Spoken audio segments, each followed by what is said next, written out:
Mixed by DJ Raja Markam.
Mixed by DJ Raja Markam.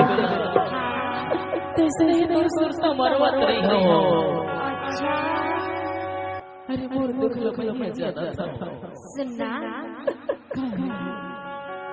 अरे तो मला जाने पड़ेगा जा पे हाँ अगर सही मत बोला छोड़ के चल देबे ना हाँ तो इसने कोनो कोन हो बैठ के तो सुरता मारवा तरी न हो सुनना अगर मारो तो मामला वासी आ जाए भाई अरे कैसे जो खबर करना तो रूह ज्यादा ऐसे हाँ Mixed by DJ Raja.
Mixed by DJ Raja Markam.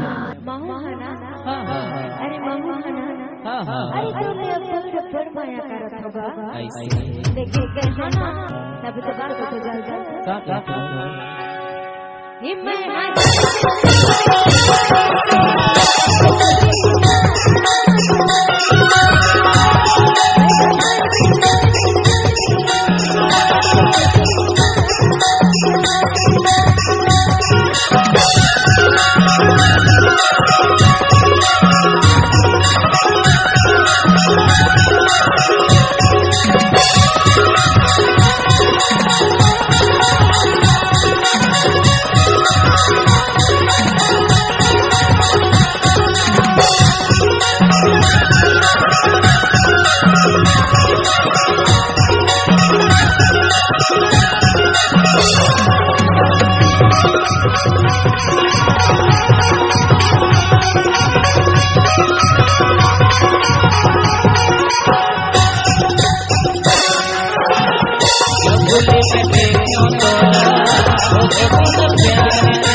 Mixed by DJ Raja.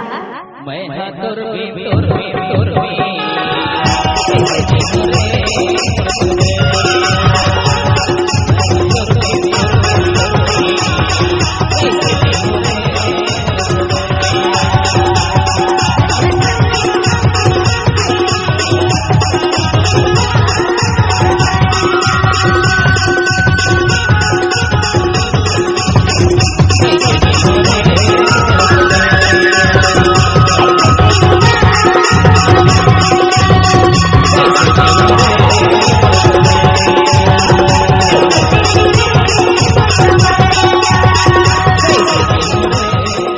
Mixed by DJ Raja Markam.